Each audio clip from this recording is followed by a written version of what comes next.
예, 알람이 울리는 거 보니까 예수님 부르라고 하는 시간인 것 같아요. 찬양 참 좋죠. 잔잔하게 여러분 평소에 가정에서도 들으면 힘이 날 것 같습니다. 예수 예수 예수의 이름 부르시오. 이 예수님의 이름만 들어도 여러분 삶에서 힘이 나고 내가 어느 자리에 있는지 생각나고 그래서 의지할 수 있는 이 땅에서 단 하나의 그 이름 예수님의 이름이 여러분들의 마음속에 충만하기를 주님의 이름으로 축복합니다. 이 찬양 가사에 다 좋은 내용들이긴 하지만 제 마음을 울리는 이 부분이 있습니다. 누구든지 부르시오. 그가 어떤 사람이든 누구든지 부르라는 겁니다. 이 땅에 예수님을 부를 수 있는 사람이 제한되어 있지 않습니다. 믿음이 있건 없건 상관없습니다.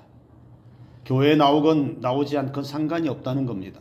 누구든지 그 이름 예수 그리스도의 이름을 부르면 그가 구원을 얻고 그가 하나님의 은혜 아래서 살게 되고 그가 예수님의 영광을 보게 될 것이다 라는 것이죠. 우리 평생에 그 이름 예수 그리스도의 이름 부르면서 우리의 삶의 자리에서 늘 승리하는 저와 여러분들의 삶이 되기를 다시 한번 주님의 이름으로 축복합니다. 우리가 계속 오늘까지 3주째 요엘 선지자의 말씀을 함께 나누고 있는데 지금까지 요엘 선지자는 계속해서 여호와의 날을 선포하면서 전무후무한 그 심판과 재앙을 경고했습니다. 메뚜기 때 재앙으로 인해서 그들의 농작물이 완전히 황폐화되고 초토화되어서 처참한 상황을 만났는데 그것으로 그치지 않고 더 크고 더 놀라운 여호와의 날이 올 것이다. 견딜 수 없는 이전에도 본 적이 없고 앞으로도 그런 재앙이 있을까 싶을 정도의 재앙이 있을 것이다. 그래서 요엘 선지자는 이제라도 금식하며 울며 애통하고 옷만 찢지 말고 마음을 찢고 여호와께 돌아오라고 그렇게 선포했습니다.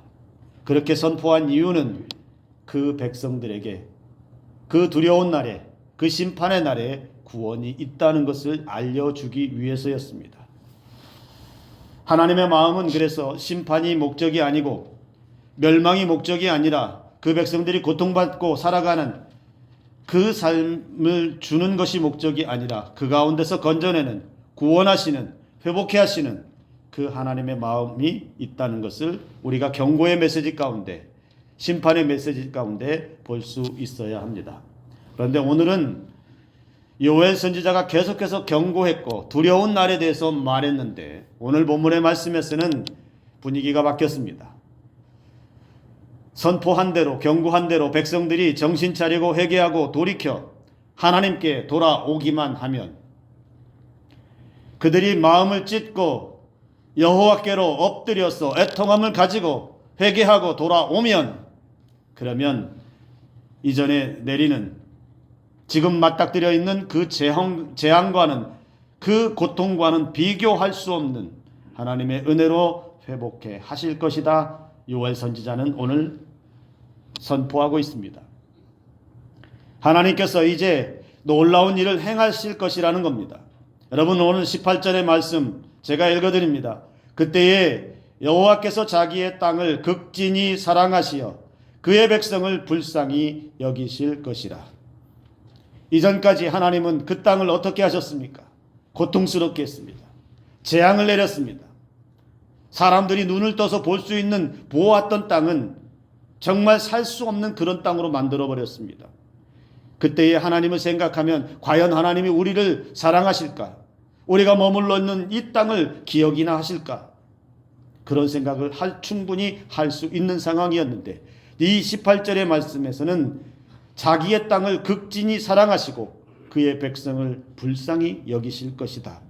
이렇게 선언하면서 회복의 약속을 시작하고 있습니다. 여기 하나님의 마음을 그대로 보여줍니다. 하나님은 어떤 분이십니까?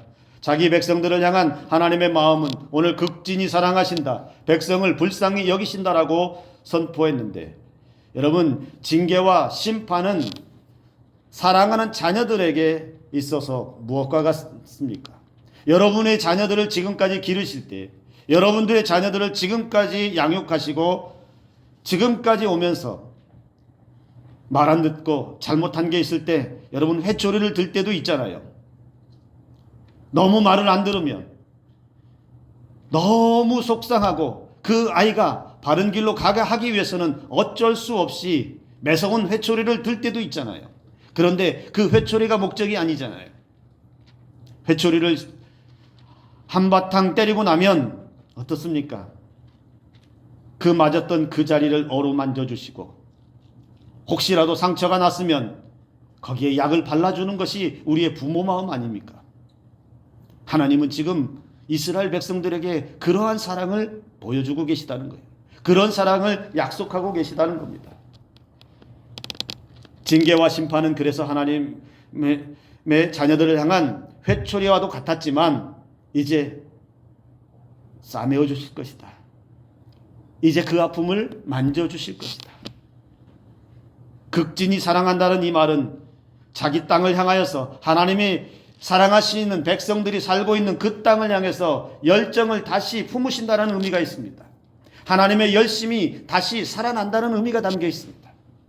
죄로 인해서 돌아서서 하나님의 마음이 갈기갈기 찢어지는 그 고통 가운데 심판할 수밖에 없었고 재앙을 통해서 경고할 수밖에 없었지만, 그래서 그 재앙 가운데서는 하나님의 마음이 차갑게 식어진 것 같았지만 이제 그 백성들을 향해서 다시 뜨거운 사랑을, 뜨거운 열정을, 그 백성들을 사랑하시는 하나님의 열심이 이제 회복될 것이다, 이렇게 선언하고 있습니다. 여러분 생각하시기 바랍니다. 하나님의 마음이, 멀어진 것 같은 하나님의 마음이 여러분의 마음속에 다시 돌아온다면, 하나님의 사랑을 느끼지 못해서 그렇게 무기력하고 살고 있는데 하나님의 열정이 여러분들의 마음속에 다시 오겠다라는 선언을 듣는다면 여러분 마음이 기쁘지 않으십니까? 하나님이 나를 향해서, 우리 가정을 향해서 그 사랑을 다시 뜨겁게 가져오신다라고 선언하신다면 여러분 그보다 더 큰 감격이 어디에 있겠습니까? 이보다 더 큰 은혜, 더 기쁜 소식이 어디 있습니까? 오늘 이 자리에 계신 모든 분들에게 자기 땅에 열정을 품으시는 여러분들을 향한 그 열정이 다시 돌아와서 여러분들의 마음속에 하나님의 열심이 충만하기를 주님의 이름으로 축복합니다. 재앙 때에는, 그 메뚜기 재앙 때를 만나고 그들이 곧 삶의 고통을 만날 때에는 하나님이 떠난 것처럼 보였습니다. 하나님이 안 계신 것 같기도 했습니다. 우리도 마찬가지죠. 우리도 어려운 일 겪고 힘든 일을 겪으면 그런 것 같아요. 아무리 기도해도 응답이 없는 것 같아요. 아무리 외쳐도 하나님이 도대체 어디 계시길래 나의 이 고통의 삶을, 나의 이 어려운 삶을 그냥 방관하고만 계실까라고 그렇게 하소연할 때가 있습니다. 이스라엘 백성도 재앙을 만날 때는 그렇게 생각했을 것입니다. 그런데 오늘 하나님은 요엘 선지자를 통해서 하나님의 열정이 다시 돌아온다. 하나님의 우리를 불쌍하게 하시는 그 은혜가 다시 돌아온다. 우리를 사랑하시는, 우리 땅을 사랑하시는 그 회복의 은혜가 다시 시작된다라고 선포하고 있으니 여러분 이 소식을, 이 구원의 소식을 듣는 백성들이 얼마나 큰 기쁨을, 그리고 얼마나 큰 위로를 얻을 수 있겠습니까? 오늘 요엘 선지자가 전하고 있는 구원의 은혜, 회복의 은혜가 오늘 저와 여러분들에게 임해야 될 줄로 믿습니다. 그리고 이 회복의 은혜를 우리가 만나야만 합니다. 우리가 이 회복의 은혜, 이 구원의 은혜를 오늘 우리의 삶에서 또 만나지 못한다면 우리는 계속 팍팍한 삶 가운데서 각자의 삶이 다 잘 사는 것 같지만, 그러나 그 속에 들여다보면 크고 작은 문제들이 있고 고민이 있고 아픔이 있고 어려움이 있잖아요. 그걸 그렇게 계속해서 지속하는 가운데 지쳐가는 삶이 아니라 우리를 회복해 하시는 그 삶으로 나아가야 된다는 것입니다. 오늘 여러분 우리를 회복해 하시는 요엘 선지자가 선포한 이 회복의 약속이 여러분들에게 오늘 이 시간 이후에 시작될 줄로 믿습니다. 아무도 감동은 없습니다. 오늘 이 시간 이후에 여러분에게 회복과 구원의 은혜가 시작될 줄로 믿습니다. 여러분, 그 은혜를 사모하셔야 돼요. 하나님은 사모하는 자들에게 풍성히 주신다는 거예요. 주든지 말든지 그냥 그렇게 반응하고 있으면 은혜가 와도 몰라요. 그런데 사모하고 기다리면 그 은혜가 올 때에 얼마나 감격적이고, 그 은혜가 내게 임하면 내가 살 것 같은, 내 삶이 힘이 날 것 같은, 뭘 해도 다 될 것 같은 그런 충만한 은혜가 임한다는 겁니다. 그렇기에 오늘 이 시간 이후에 요엘 선지자를 통해 예언하신 이 말씀이 다 이루어짐의 시작이 될 수 있기를 다시 한번 주님의 이름으로 축복합니다. 그러면 요엘 선지자가 구체적으로 어떤 회복의 은혜를 선포하고 있습니까? 여러분, 19절 20절 말씀에 보면 그 백성에게 다시 양식을 공급하실 것이고 그들이 이방 가운데 수치를 당하지 않게 하실 것이다, 이렇게 말합니다. 지금까지 어땠습니까? 메뚜기 떼가 양식을 다 갉아먹었어요. 그래서 먹을 것이 사라졌어요. 먹을 것이 사라졌다는 얘기는 그들의 일상의 삶이 처참한 거예요. 먹을 것을 아무리 찾아봐도 찾을 길이 없는 그 암울함 가운데 있었다는 겁니다. 그리고 이방 민족들이 그것을 보면서 저것들 하나님만 믿더니, 여호와라고 하는 그 신을 믿더니 저것 보라고, 저거. 메뚜기 떼가 온 삶을 갉아먹어서 먹을 것도 없는 저 백성들을 봐라. 너희들의 하나님이, 너희들의 여호와가 있느냐라고 분명히 그렇게 이방 민족들은 조롱했을 거예요. 얼마나 수치스러운 일입니까? 그런데 오늘 요엘 선지자는 그렇게 말합니다. 물질적인 고통과 정신적인 고통을 회복시킨다고 말합니다. 메뚜기 떼가 먹어치웠던 양식들로 힘겨웠는데 다시 먹을 것이 생기게 하신다는 겁니다. 다시 먹을 것을 주신다는 겁니다. 이방 민족들의 그 조롱과 멸시를, 그리고 그들로부터 당했던 무시를 다시 당하지 않게 하신다는 겁니다. 육체적인 고통이 있었습니다. 그리고 마음의 상처가 겹겹이 쌓여갔습니다. 조롱과 멸시로 인해서 자존심도 상했습니다. 그런데 그 수치를 면하게 하실 것이다. 오늘 이 약속 또한 저와 여러분들의 삶에, 가정에, 자녀들에게 임할 수 있기를 주님의 이름으로 축복합니다. 두 번째는 두려워하지 말고 기뻐하며 즐거워할지어다 선언합니다. 21절의 말씀에 그렇게 선포했습니다. 두려워하지 말고 기뻐하며 즐거워할지어다. 이전에 경고할 때는 뭐라고 말했습니까? 두려워해라. 지금보다 더 큰 고난이 오니까, 더 큰 재앙이 오니까 두려워해야 된다 라고 선포했는데, 이제는 뭐라고 말합니까? 두려워하지 말고 기뻐하며 즐거워할지어다. 왜냐? 하나님께서 회복하신다. 하나님께서 회복하시기 때문에 더 이상 두려움이 아니라 기쁨과 즐거움을 주시겠다라고 약속하고 있습니다. 메뚜기 떼가 먹어버린 모든 것을 회복시키실 것이고, 말라버린 무화과 나무와 포도나무가 다시 힘을 내기 시작할 것이라는 겁니다. 눈을 열어보니까 처참했던 것에서 다시 삶의 소망들이 생겨나기 시작합니다. 무너졌던 것이 다시 일으켜지는 것이 보여지기 시작합니다. 말라버렸던 것들이, 말라 비틀어져 버렸던 것에서 생기가 솟아나서 다시 힘을 내서 열매를 맺는 그런 시기가 온다는 것입니다. 그래서 지금까지는 너무 힘겨워서 그냥 주저앉아서 울 수 없을 만큼 그렇게 그들의 마음속에서 잃어버렸던 웃음들, 기뻐할 수 없었던 삶에서 하나님은 뭐라고 말합니까? 웃음을 되찾게 해주시겠다는 겁니다. 웃을 수 있게 해주신다는 겁니다. 너희에게 잃어버린 기쁨을 주어서 웃을 수 있는 그 삶의 자리로 인도하여 주신다는 겁니다. 혹시 이 자리에 웃음을 잃어버린 분들이 계신가요? 그냥 웃지 못해서 이 소리가 더 많이 나오시는 분이 계신가요? 오늘 하나님께서 그런 분이 계시다면 오늘 그분에게 웃음을 회복할 수 있는 은혜가 임할 줄로 믿습니다. 다시 기뻐할 수 있는 날이 시작되기를 주님의 이름으로 축복합니다. 하나님의 백성들은 바로 이 은혜를 또 얻어야 됩니다. 삶이 아무리 어려워도 힘겨워도 여러분 우리의 마음이 기뻐함이 없고 즐거움이 없다면 얼마나 그게 고통스럽겠습니까? 그런데 하나님으로부터 시작된 은혜는 우리를 잃어버린 웃음을 되찾게 해주시는 은총을 베풀어 주신다라고 분명히 약속하고 있다는 것이죠. 세 번째는 여러분 그 땅 백성들을 조금 전에 양식을 주시고 먹게 하신다라고 하셨죠? 다시 양식을 공급한다고 했는데 그냥 공급하시는 게 아니에요. 그 백성들을 흡족하게 하시겠다 이렇게 말합니다. 그냥 먹고 사는 정도 아니면 그 전에 원래 그냥 살았던 원 상태로 복구하시겠다.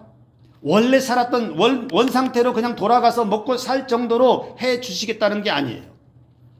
19절 말씀에 부분에 흡족하리라 그렇게 말했습니다. 흡족하다는 게 뭐예요? 먹고도 남을 수 있을 만큼 만족할 만큼의 은혜를 주신다는 거 아니겠습니까? 24절 마당에는 밀이 가득하고 독에는 새 포도주와 기름이 넘치리라. 26절 풍족히 먹는다고 말씀하고 있습니다. 그냥 겨우겨우 먹고 사는 인생이 아니라는 겁니다.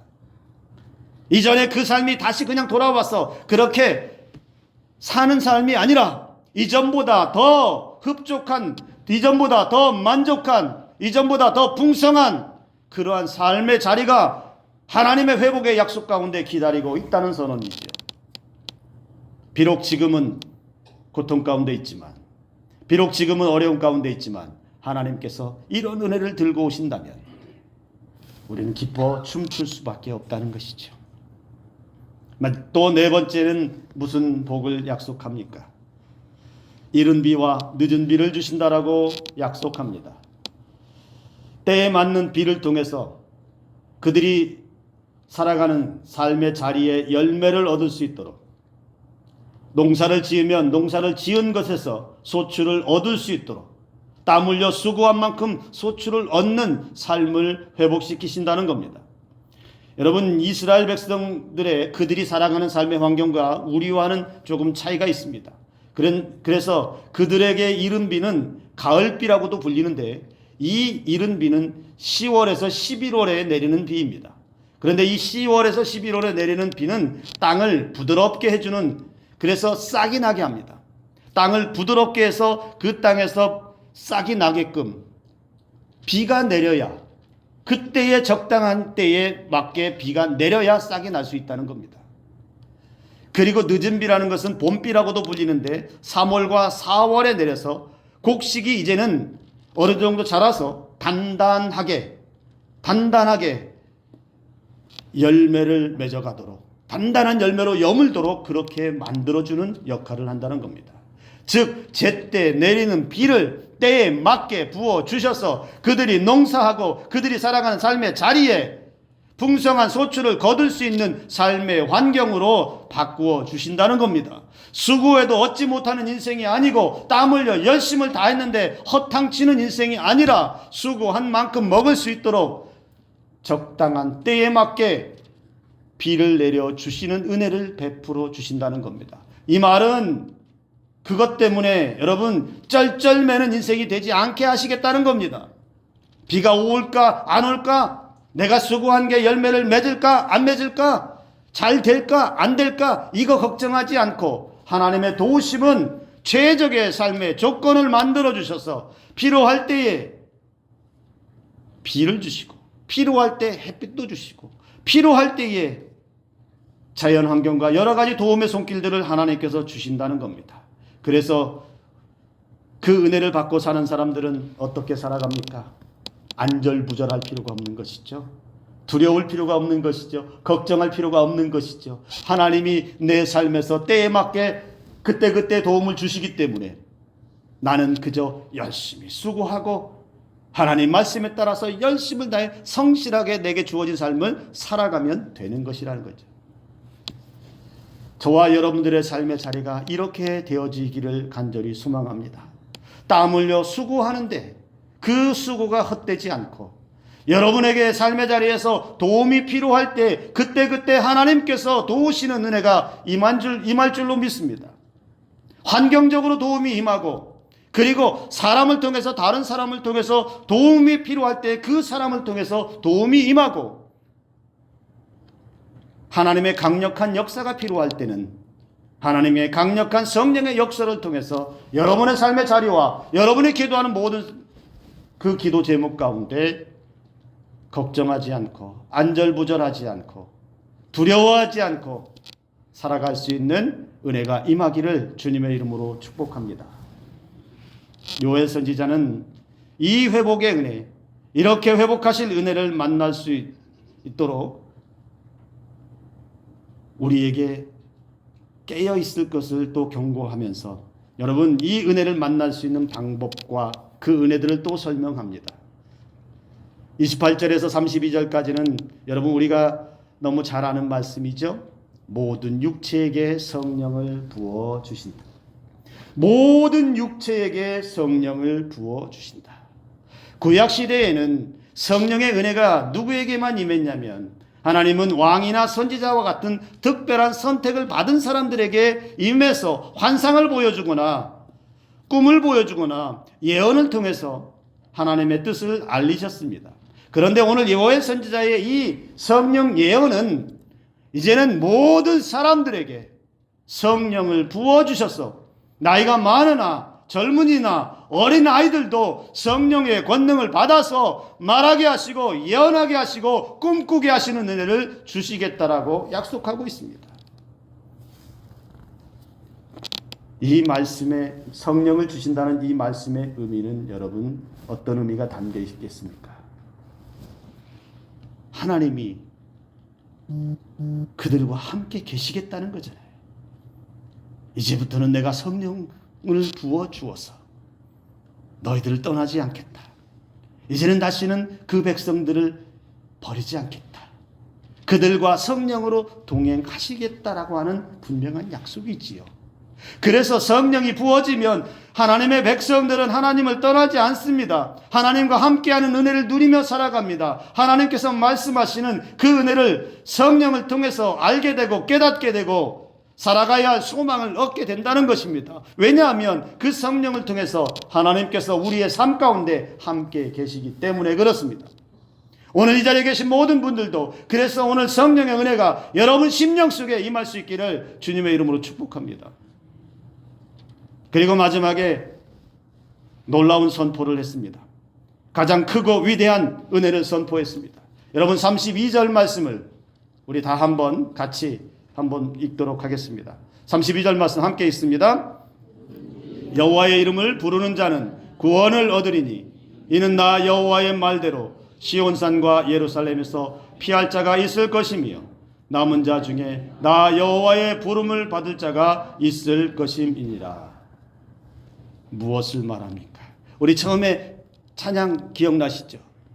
누구든지 어떤 사람이든지 예수 이름 부르면 구원을 얻으려 주의 영광 보리라고 했던 그 찬양처럼 오늘 요엘 선지자가 말하고 있는 마지막 은혜는 뭐냐? 이제부터는 누구든지 여호와의 이름을 부르는 자는 구원을 얻을 것이다. 누구든지 이방인이든지 어린아이든지 죄 가운데 빠져있는 사람이라 할지라도 예수 이름 부르고 여호와의 이름 부르면서 그 앞으로 나아오는 사람이 있다면 하나님은 어떤 은혜를 준비하고 계시느냐? 그에게 구원의 은혜를 준비하고 계시다는 겁니다. 그래서 이 땅에는 구원받지 못할 사람이 단 하나도 없다는 것입니다. 여호와의 이름을 부르며 나온다면 천지가 진동할 만큼 크고 두려운 여호와의 날이 임하는 그 날이 와도 우리 인생의 마지막 때가 와도 여호와의 이름을 부르는 사람들은 구원을 받을 것이라고 그렇게 선포했습니다. 사랑하는 성도 여러분, 오늘 우리는 누구의 이름을 불러야 하겠습니까? 여러분의 마음속에서 불러야 할 그 단 하나의 이름이 있다면 그 이름은 무엇입니까? 오직 예수님의 이름이 되기를 주님의 이름으로 축복합니다. 예수님의 이름만큼만 여러분의 마음속에 깊이 새겨져 있어서 누구도 그 이름을 내 마음속에서 지울 수 없고 그 이름을 누구도 잊어버리지 못하게 하고 내 마음속에 깊이 새겨진 예수 그리스도의 그 이름이 여러분의 삶을 이끌어갈 수 있기를 주님의 이름으로 축복합니다. 사람들은 세상에서 원하는 것 많습니다. 부르고 싶은 것도 많습니다. 사람들은 세상에서 돈을 부르려고 합니다. 도움이 될 만한 사람을 부르려고 합니다. 세상의 부와 영광을 향해서 그래서 소리쳐 부릅니다. 그러나 우리의 인생은 예수님을 부를 때 답이 나옵니다. 예수님의 그 이름에 우리의 인생에 답이 있습니다. 아무리 시대가 어렵고 사는 게 힘겨워도 아무리 일이 안 풀리고 답답해도 예수 그리스도의 이름 부를 때에 거기에 길이 있고 답이 있어서 우리가 살아야 할 소망이 있는 줄로 믿으시기를 바랍니다. 누가 예수님을 불러야 한다고요? 누가 불러야 한다고요? 누구든지 어떤 사람이든지 어떤 상황이든지 어떤 절망이든지 어떤 슬픔이든지 그 자리에서 예수 이름 부르며 나오면 그가 기쁨을 얻고 그가 풍족함을 얻고 그가 즐거움을 얻고 그가 잃어버린 웃음을 회복하고 그가 영원한 구원의 은혜에 들어간다는 사실을 여러분 이 시간 다시 한번 가슴에 새길 수 있기를 간절히 원합니다. 예수님의 이름을 부르면 다시 살아나고 회복됩니다. 우리는 예수님의 이름을 부르며 울며 애통하고 예수님의 이름을 부르며 마음을 찢고 회개하면서 예수님의 이름을 부르며 전쟁터와 같은 삶으로 나아가야 합니다. 여러분 예수님의 이름을 부르면서 어디로 가야 할까요? 예수님 이름 부르면서 예배 끝나면 주방으로 가시기 바랍니다. 예수님 이름 부르면서 또 집으로 가시는 분들은 집에 가는 길에도 예수님 부르시면서 가시기 바랍니다. 걸어다니면서 예수님 부르시기 바랍니다. 직장 가면서 예수님 부르고 가세요. 병원에 진짜를 받으러 간다면 그때도 예수님 부르고 가세요. 예수님이 나를 극진히 사랑하시니 주님 오늘도 나와 함께 하소서. 그리고 때가 되어 예배의 자리에 나올 때는 예수님 부르면서 이 자리로 오시기 바랍니다. 그렇게 눈을 뜨나 감으나 꿈속에서라도 예수님을 부를 수 있다면 여러분 그 사람이 그 예수님 이름을 부르고 살아가는 사람들이 오늘 이후의 선지자를 통해서 우리에게 약속하신 이 회복의 은혜를 누리게 될 줄로 믿습니다. 예수님 부르면 반드시 승리합니다. 예수님 이름 부르면 반드시 회복됩니다. 예수님 이름 부르면 모든 문제가 풀립니다. 예수님 이름 부르면 결코 무너지지 않습니다. 우리 옆에 계신 분들에게 마지막으로 이렇게 한번 얘기해 주세요. 약간 이제 시간이 지나가니까 늘어지시는 분들이 계신 것 같은데 끝났어요. 홍길동 신앙인으로 살지 맙시다. 무슨 말일까 지금 긴가민가 하시는 분이 있어요. 홍길동이 유명한 얘기가 있죠. 아버지를 아버지라 부르지 못하고 예수님을 나의 주님을 예수님이라고도 부르지 못하고 세상에 나가면 내가 예수님 믿는지 안 믿는지도 모르는 그렇게 적당히 살다가 교회만 오면 예수님 부르는 게 아니라 어디 가더라도 누구와 만나더라도 무슨 상황이라도 그곳에서 예수님 부를 수 있는 왜 예수님을 예수님이라고 나의 주 구주라고 세상 가운데서 부르지 못하고 외치지 못합니까? 왜 예수님은 세상 사람들에게 자랑하지 못합니까? 뭐가 부끄러워서 뭐가 두려워서 뭐가 창피해서 우리는 삶이 어떤 자리라도 예수님 부르며 살아가야 돼요. 왜냐하면 우리는 예수의 사람이기 때문에 예수님으로부터 오는 그 은혜가 아니면 단 한순간도 살아갈 수 없다라는 것이죠. 여러분 평생을 다해서 예수님 이름 부르면서 사시겠죠? 평생을 다해서 예수님 이름으로 살 줄로 믿습니다. 그 예수님의 이름으로 승리하며 살 줄로 믿습니다. 그 예수님의 이름으로 구원의 은혜에서 벗어나지 않기를 주님의 이름으로 축복합니다. 예수님의 이름 부르면서 세상에서 부끄럽지 않은 은총의 삶으로 살아가기를 주님의 이름으로 축복합니다. 기도합니다.